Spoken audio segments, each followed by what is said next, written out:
A suitable home is one of the most important influences on our health and well-being.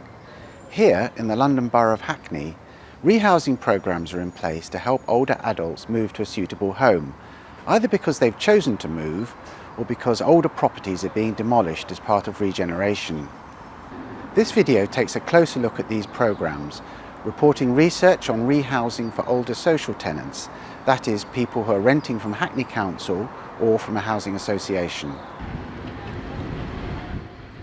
Hackney is a very densely populated borough, classical inner London borough. Interestingly, unlike other London boroughs, we've got a lot of older people, a majority of our older people actually live in social rented accommodation.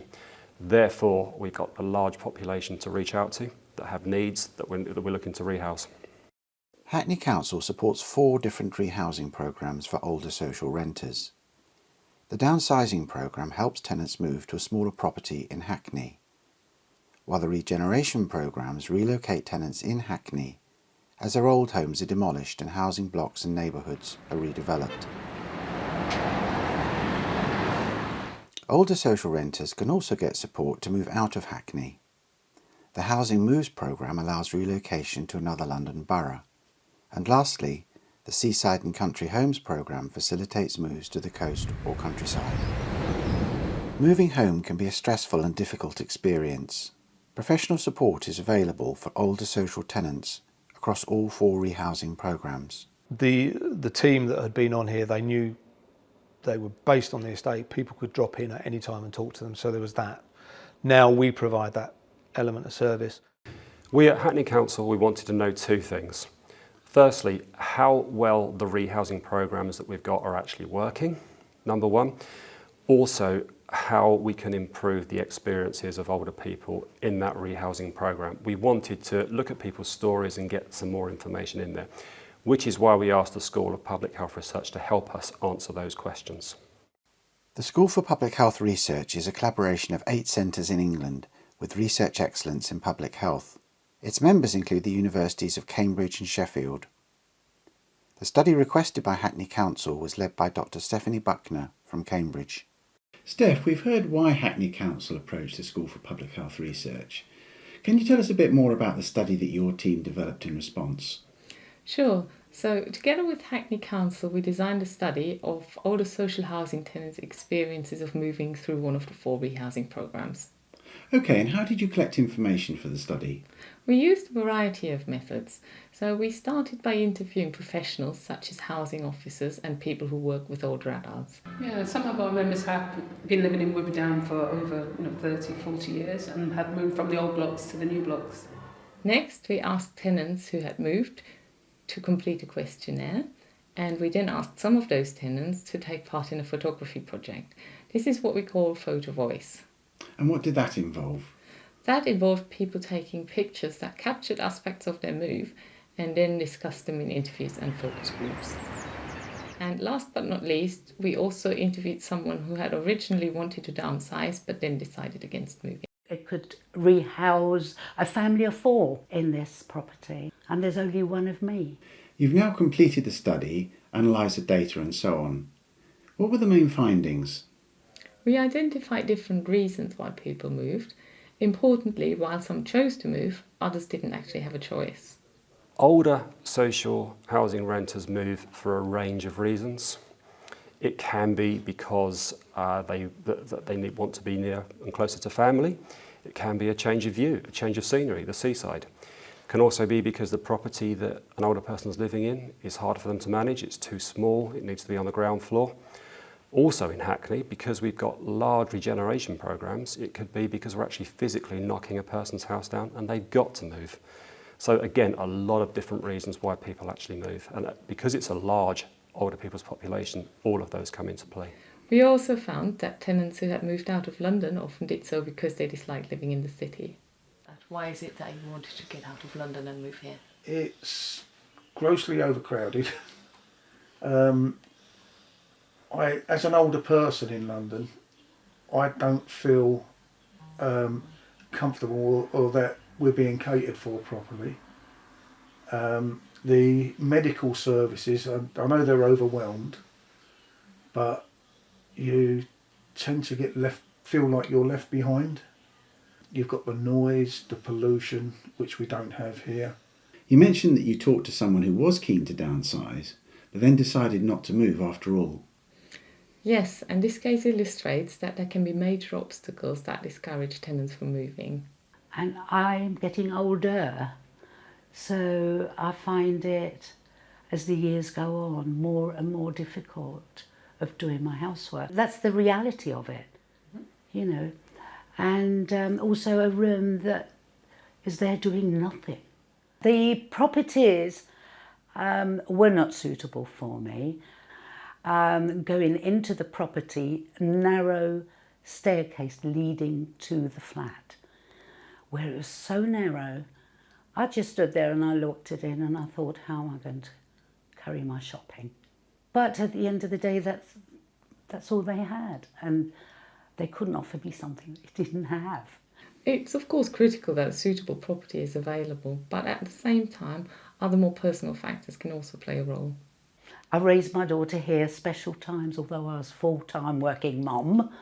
But, you know, there's family life and then you look out of these windows and you've got that beautiful reservoir because it's always been there. What did you find out about the tenants' experiences of the process of moving? Their experiences were mixed across the rehousing programmes.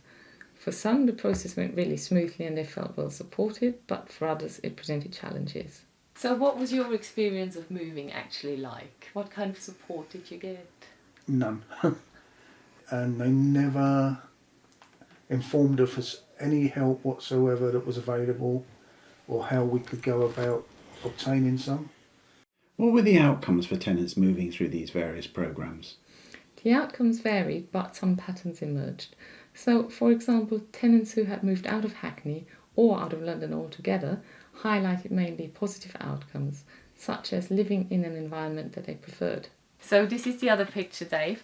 Can you just tell me a bit more about that, please, why you did that? This is another small resort, which is a few miles from here. It's called Budley Salterton. Behind me, going down the opposite side of the car park, there's an inlet from the sea which goes into a wetlands, which is the start of the River Otter, and it's also a bird sanctuary, and it's clean. Hardly, you know, you'll see the odd tiny bit of graffiti in places, but it virtually doesn't exist here. Tenants in the downsizing programme presented a mixed picture of outcomes. Some experienced disappointments, for example, where the properties they had moved into needed repairs. Others were delighted with aspects of their new homes, as in the case of a tenant whose photos show that her new flat can accommodate her pottery equipment. And what about tenants moving through the regeneration programme in Woodbury Down? There were some who emphasised that regeneration had broad benefits, such as warm modern homes. I was lucky because I was on the 4th floor, so I didn't really have a great deal of dampness there, but in my block on the ground floor there was a lot of dampness on there. You could feel the squelching on the carpet of the dampness, and there was mould all over the walls there. Their flats are warm, they're comfortable, they are pretty much all on one level. By and large, the lifts work, there's good security into the blocks. So all of those things were a vast improvement. On the other hand, some tenants felt that with the new buildings in Woodbury Down, some valued features of the old estates had been lost. The council made it as part of their promises, they'll look to move people in with their neighbours, and where they can, they will do that. But the fundamental difference is the existing old blocks are deck access. So you walk up the stairs, you walk along the external corridor, past other people's flats to get to your flat. So you're walking past people's kitchens primarily, so you keep an eye on your neighbours to a certain extent, or you see them, or you notice if they're going in and out of their flats. They're moving mainly to brand new homes where you get in a lift, you've got an internal corridor, and there's doors on both sides, but unless someone's coming out, you won't see your neighbours. So, being rehoused as part of the Woodbury Down regeneration programme wasn't just about the tenants themselves and their own homes. No, it certainly wasn't, because for some, this regeneration programme actually provided important opportunities to improve the local environment and to secure benefits for the community. Tenants showed this through the photos. I took this picture of the wetlands because it's one of the better parts of the regeneration. I think that it's very quiet over there, and you wouldn't think you was in the middle of London. Yeah, So, yeah, that's right. I mean, a lot of people didn't think that we would be able to get it opened up to the public, but it's fantastic that we were able to do that, and it is used by people far and wide, really, you know, Struck Newton and everything. yeah, it's good. This is a picture of the football pitch, which I took, and you know, it's really, I mean, anytime I pass this football pitch, like, there's always children in there playing. And now that we have the Arsenal involved, Good that we could get the training sessions like we did, really. yeah, it's And really good. Got more training sessions now, so we got Yeah. the girls do the training as well. So Yeah, and it's, the girls are really settling in there, like. 5, 6, 7, 8, 9, 10. Finish. Go, hold on. Over successive phases of regeneration, learning and improvements have occurred. Community representation continues to ensure that the needs and priorities of the local community are taken into account. So the design committee has 6 Woodco reps on it, and the terms of reference are built into the Principal Development Agreement, which is the main legal agreement that the partners have. So it's enshrined in the regeneration, and they've used that to improve the design of the social rented homes, you know, phase by phase. What plans do you and the council have for using the study findings? We will share the findings widely. The idea is that they will benefit housing policy and practice both in Hackney and beyond. Also, we want them to reach all the social housing tenants. But you know that's working it out to the communities. yeah. And how do you plan to share what you found? So, as well as publishing our findings, we will host a national workshop for housing professionals and decision makers. Also, there will be a public exhibition of the photo voice pictures in a community centre in Hackney. I just recognise that loads of We're all aware that when it comes to housing, Hackney is actually facing a crisis, no doubt about that. We have over 9,000 people on our housing register. We have over 3,000 that we have a duty to house into permanent homes as we speak.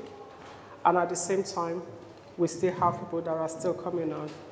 And we're actually starting on our own housing strategy. And this research, I'm hoping, will feed into that.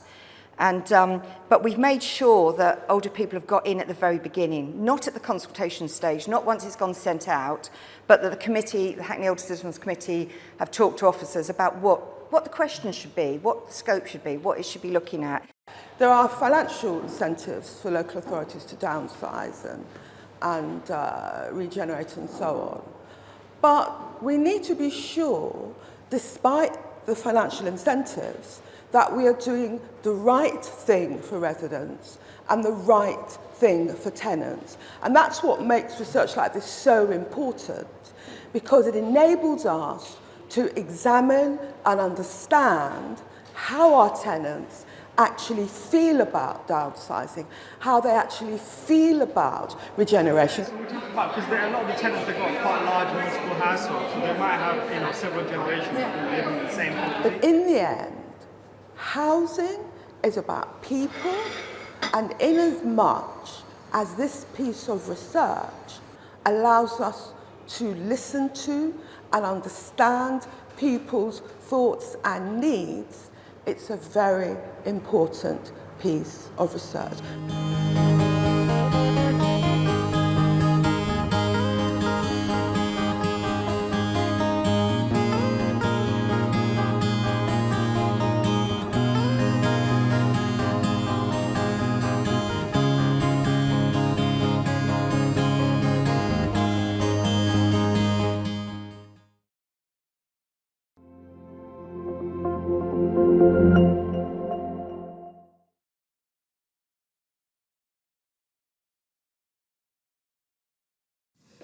Hi, I'm Sarah Tebbett, Quality Lead from Leicestershire Partnership NHS Trust, where the Digital Health Contact was developed.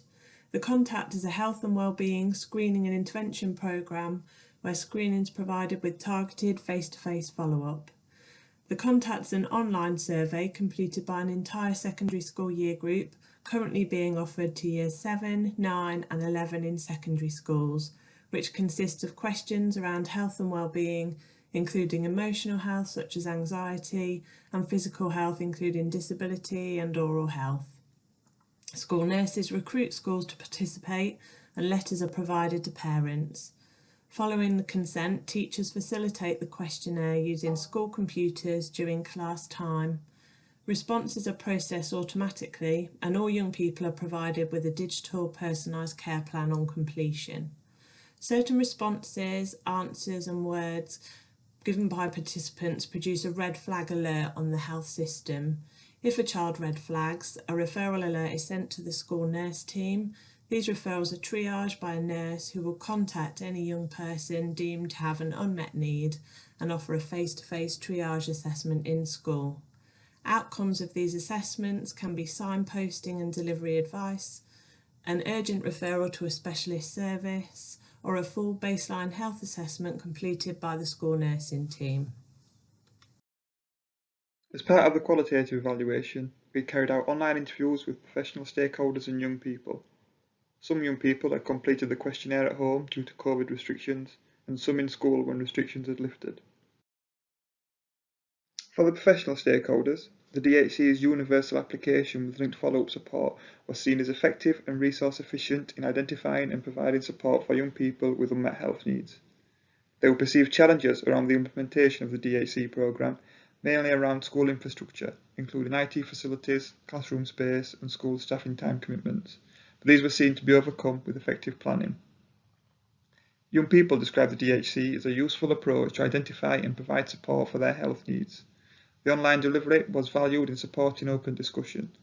School-based completion was seen as less private and more time-pressured than completion at home. Knowledge and understanding of the DHC, including its separation from school staff and associated confidentiality, was important in reported engagement levels. Hi, I'm Alice Porter, a research associate at the University of Bristol. I conducted the quantitative analysis alongside Professor Frank Vock. We used pupil-level data to explore the effect of the DHC on pupil health and wellbeing, and school-level data to explore the effect of the DHC on school-wide yearly school nurse referrals. We found half of the pupils who attended a school nurse appointment in Year 9 as a result of completing the DHC had fewer red flags in Year 11. However, an overall statistical effect was not observed. We found the number of school nurse referrals was slightly lower in schools taking part in the DHC versus schools not taking part. Together with the qualitative findings, this suggests that DHC may require a similar level of school resources compared to the usual referral process, but is a more acceptable approach. From a commissioning perspective, this has been a really useful and informative piece of research, and I can say with confidence that in Leicester City we'll continue to commission the Digital Health Contact in its current form until at least 2023, and that's as a direct result of the research that's been carried out. Because of that, we will also develop more robust KPIs around the Digital Health Contact, and we will work with the provider, with LPT, to really push the rollout to additional schools and to additional year groups, so we can have as many children and young people completing the Digital Health Contact as possible. We're going to continue to be really clear in the Digital Health Contact about the process, about who sees which answers, about when confidentiality applies and when it might be broken, so that young people really know where their answers are going and who is seeing that information. We're going to make sure that school nurses understand the value of this research, so that when they have those discussions with head teachers or other school leaders, they can really articulate the importance of the Digital Health Contact in uncovering unmet health need. We're going to work with both schools and young people to increase privacy, so that children can really articulate their issues in a safe environment. And we have an ongoing issue about being really clear how young people can access their school nurse at any time of year, not just during the digital health contact. And we will continue to reinforce that message. So it's been a really useful and really informative piece of research.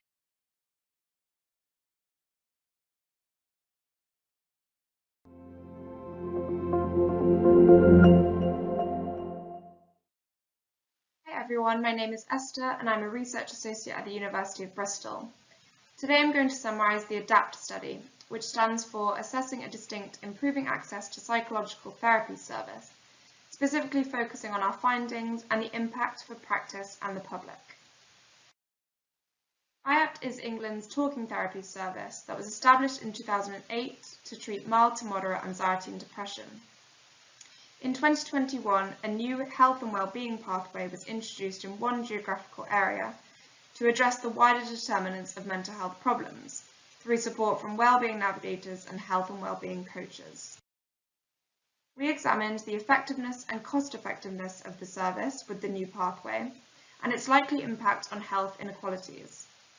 We also explored how stakeholders experienced the new service and what the barriers and facilitators are to it working well. So what did we find? There were no marked differences in the characteristics of those using the new pathway versus standard IAPT, so there was no evidence that the new pathway resulted in an increase or decrease regarding the equality of access. As for the effectiveness, we found slightly better mental health outcomes in the intervention group compared to service users in the same area in a previous year, but no big differences compared to a different geographical area in the same year. The difference was less than 1 point on the scales though, so it might not be big enough to be important. However, we also found that those in the intervention group were more likely to recover from a probable mental health disorder after their treatment.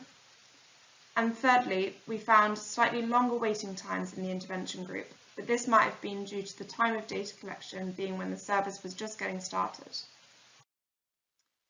Our economic analysis demonstrated a small improvement in quality-adjusted life years and a small decrease in costs, but this difference was so small it might be due to chance. There were no differences in mental health improvement by gender or ethnicity, but older people and people from less deprived backgrounds showed larger improvements in the new service compared to younger and more deprived people. However, note that most estimates were less than 1, so might be of small clinical meaningfulness. A thematic analysis of 47 stakeholder interviews generated 3 themes reflecting the service user's journey, each with 2 sub-themes representing barriers or facilitators to these aspects being considered. Firstly, identifying suitability for the new pathway depended on adequate collaboration and communication between services and with service users. Secondly, providing a holistic and tailored service relied on setting goals and referring outward to achieve them, and the accessibility of the remote delivery mode. And finally, in order to move forward and provide sustainable support, progress needed to be monitored and the possibility of continued support needed to be clarified. Here is a quick snippet of IAPT Service Manager, highlighting the impact of our evaluation for practice. So for us in our service, the key impact that it will have is it will help determine what our service model could look like going forward. We are obviously a NICE compliant service, and within that comes its own tensions because our workforce needs to be quite narrow depending on the qualifications that they have, but this would give us an opportunity to consider how to diversify our workforce. In particular, it will help us to respond to the recognition that the IAPT workforce nationally is at low levels at the moment, and like many other areas of the NHS, we are struggling to recruit. It gives us an opportunity to consider also how we might meet patient need in a different way. So again, it goes back to the key point of diversifying our workforce, and it will help us with the evidence base to support the need to upscale the current service on a much bigger scale, knowing the positive impact that this has already had on a small population sample size. Equally, one of our main drives is also to diversify the workforce that we have. This provides us with a much better understanding of how we could do that. And finally, here is an infographic we made after holding a public engagement workshop When we discussed our qualitative findings, the public felt the safety aspect of online delivery, the desire for more information and control over their care, and digital and geographical access barriers resonated with them deeply. As for the quantitative findings, they thought it important to highlight the lack of diversity in the service user population, the lack of improvement in waiting times, and the concern that the surveys were not always representative of their symptoms. Thank you for listening.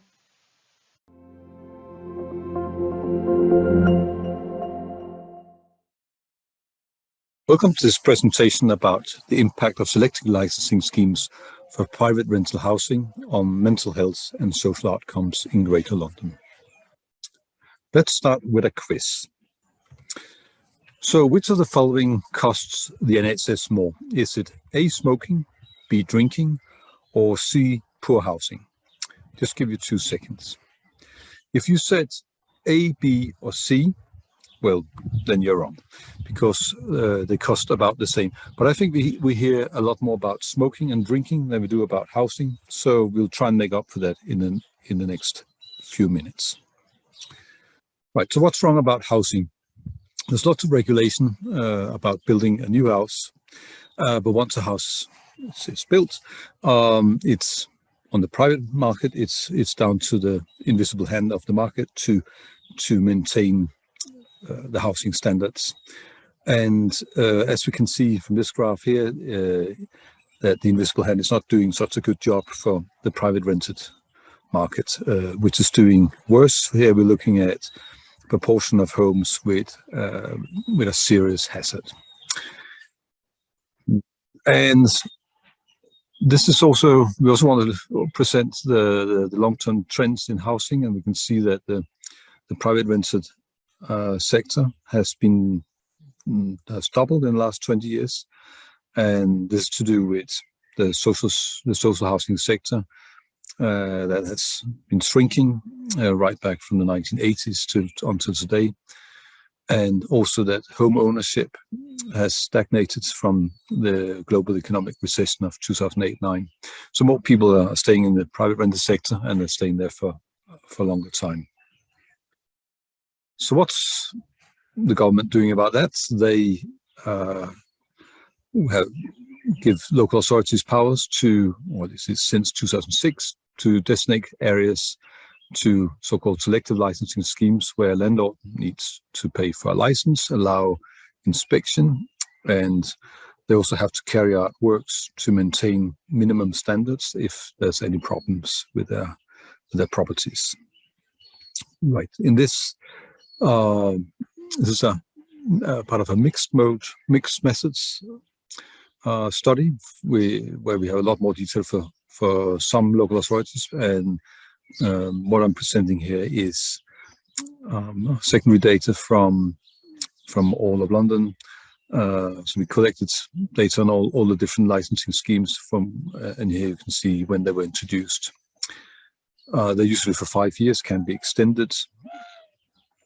And in the evaluation, we are looking at things like mental health care outcomes, antisocial behaviors, and population turnover. I'm just going to present a few results here. We're doing a difference in difference.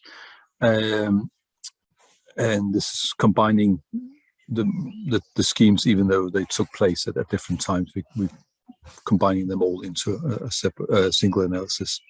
And here we can see on the left, we have SAMHI, which is an index of mental health care indicators such as antidepressant prescribing and also mental health related hospital admission and a few. See, we after some years see a drop, essentially an improvement after some years. In the middle, we have antisocial behavior calls when people decide to call the police about something that's bothering them in their neighborhood. And we can also see a drop after some years. We're also looking at population turnover. This is a data set that combines electoral roll data with some commercial data to give us this analysis. And we can see there's some increase in people moving as well. We're a little bit cautious about saying this is all down to something that goes on in to do with selective licensing. The first of the schemes was a very big scheme. It's in Newham 2012, and of course that sort of coincided with a very big event, the London Olympics, at the same time. And if we exclude that first scheme, we no longer see an effect on mental health care. Still an effect on antisocial behavior and a more modest effect on population turnover. As a wider project, we're going to publish a process evaluation later in the year with stakeholder interviews and subject to funding. We hope to come back and tell you all about an England-wide evaluation that would also include things like economic evaluation. Thank you very much.